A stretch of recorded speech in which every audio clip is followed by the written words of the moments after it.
What is up, guys? Private Eye Russ here. Thank you for visiting the Private Eye Russ YouTube slash X slash Instagram. Although I haven't started posting anything on Instagram just yet, I will be shortly. Sometimes the videos are difficult to upload onto X, but I will be posting them here, and I will be posting more frequently, guys. All right. So, and there are some really exciting developments that I will be announcing in the future. In the meantime, if you do need an investigator, if you do need to vet a woman that you are considering moving in, say cohabitation, long-term relationship, or even marriage, even though I do not suggest marriage in today's climate until the laws change, you are just at a distinct disadvantage, but whatever. I know some of you are going to go that way. Fine. Follow me on X as well, too. I write up a bunch of good articles that you guys might find useful. So, hit me up at russ@privateeruss.com, russ@privateeruss.com. I've got a website in the works right now. It's being worked on. I had one that was brought forward to me, but I just didn't like it. And with some of the new business developments I have going on right now, that are giving me some really exciting tools for you guys to use. It just wasn't up to where I wanted it to be. So, russ@privateeruss.com, or you can send me a direct message on X. So right now, let's get started here. So this woman, this is taken from How Common Are False Allegations of Sexual Assault. Now you hear numbers like, oh, it's less than 2 or 3 or 4% or whatever it is. Even if it was less than 2 or 3 or 4%, they trivialize it like it's not a big deal. But okay, it's not a big deal unless it's you or one of your loved ones that's being accused of the unthinkable, and they happen to be innocent. So let's go ahead and hear what she has to say. Fair use. Fair use. We should take victims at the word and that false accusations of sexual assault are rare. How rare are they? Today's guest, criminal defense lawyer Joseph Newberger, will share his experience with this topic as well as his perspective on what false allegations do to our justice system, what the current zeitgeist of believe victims means for the presumption of innocence, and the role of defense counsel. This So, what we found is after the hashtag #MeToo movement and believe all women, it wasn't believe all victims, it was believe all women specifically, even though there's not supposed to be any color, sex, religion, genders, nothing like that in the law. These are laws specifically giving more power to one gender specifically, which is unconstitutional. And personally, I've worked on cases for criminal defense attorneys that were defending men that were accused of grape, the unthinkable, let's call it. And the thing that was shocking in all of these cases, and I haven't done quite 20 yet. I've just got contacted about an 18th possibly, and every single one of these cases, the charge was a false allegation, but even more shockingly, it's not just the allegation. There was no investigation, and there was no evidence of any wrongdoing, malfeasance, foul play on the part of these men. But they were each one of them arrested on the word, on the say so of another citizen who has the power to put you in jail just by saying he did it, and the police will just grab you. Then you have to prove yourself innocent. Your attorney has to prove yourself innocent, and so, you know, to give you an analogy of how difficult that is, and shout out to the criminal defense attorneys that specialize in this stuff. It's a tough hill to climb, but there's a lot of really smart, really talented attorneys that are very, very good. I've had the privilege of working with some of them. And I'm not going to put anybody's name out there because they're not paying me. But this will be a good segue if you are an attorney and you want to place an ad right here in one of my videos. Just russ@privateeruss.com. We'll talk. Hit me up. Anyway, so was it you're being accused of something you didn't do? Grape. You're in a grave, and the criminal defense system is shoveling dirt on you, and you're trying to dig your way out while they're shoveling dirt on you. You've got a spoon, they've got shovels. That's how difficult it is. And so, again, I'm not an attorney. I'm a licensed private investigator here in the state of Florida. All these cases I've worked, with the exception of one, were in the state of Florida, and it's a tough thing to have to deal with. Anyway, let me keep going. Fair use.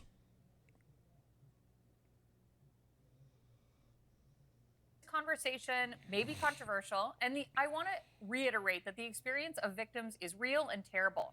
But what can we learn about the role of the criminal justice system when false allegations do occur, And what are the impact of those allegations on the falsely accused?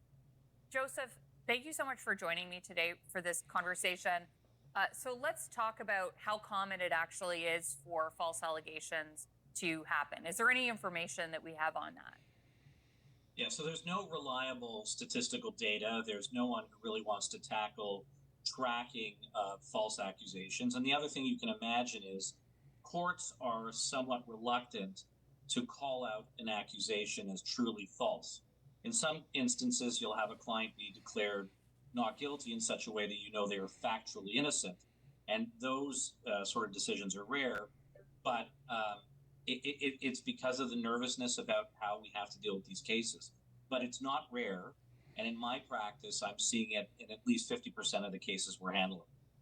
No, there's obviously. Okay, so at least 50% of the cases he's handling. That's Mr. Joseph Newberger from Newberger and Partners LLP.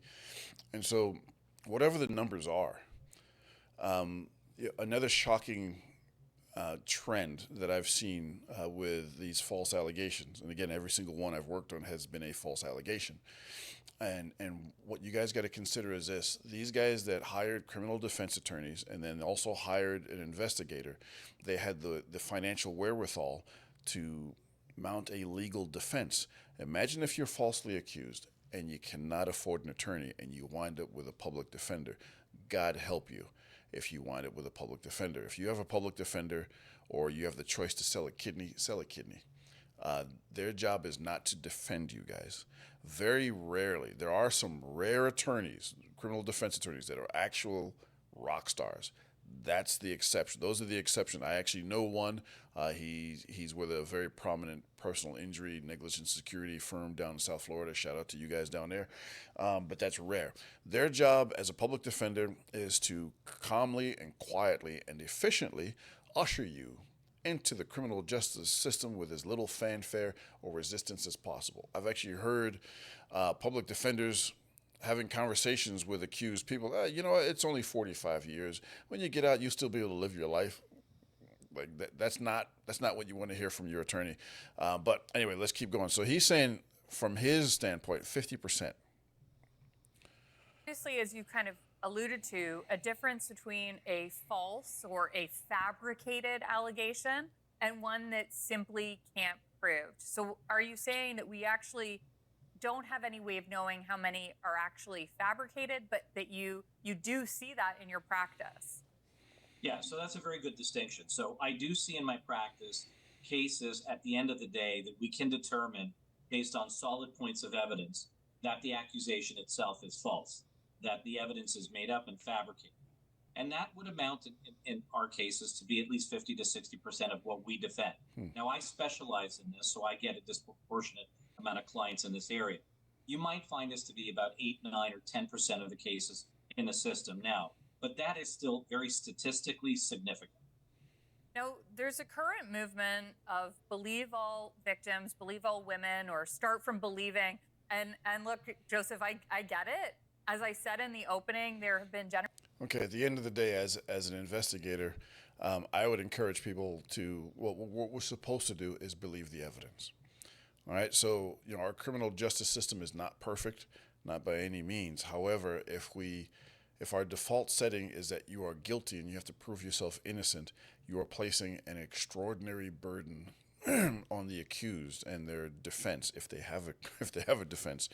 And so, look, if you are being falsely accused, or if you're accused, you should, first thing you need to do is get an attorney. If you got to mortgage your house and get an attorney, get a paid attorney. And then encourage them to call me or hit me up by email, russ@privateeyeruss.com. I offer consultations as well as investigations as well too. I am available for travel, and I have traveled for different cases. So far, only once with a grape allegation, but it's a very, very serious thing. Because imagine you go to prison.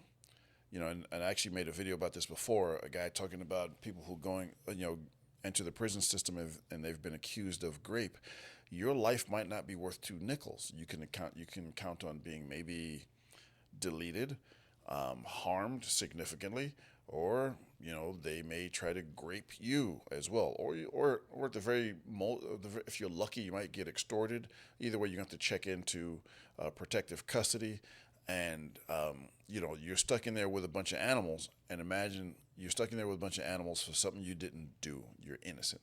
So anyway, it's your boy Russ. Again, you can reach me at russ@privateeyeruss.com. You can also send me a direct message on X at privateeyeruss. If you haven't followed me on X, please do so. I've got a ton of really good write-ups, articles, some of them entertaining, some of them case notes with takeaways, which I'm going to be articulating into video form as well too as we go along. So anyway, guys, bear with me. Thank you for the subscribers who have stuck with me. Share, like the videos, feed the algorithm, and I will be producing videos more frequently and more regularly. Anyway, it's your boy Russ. I'm out.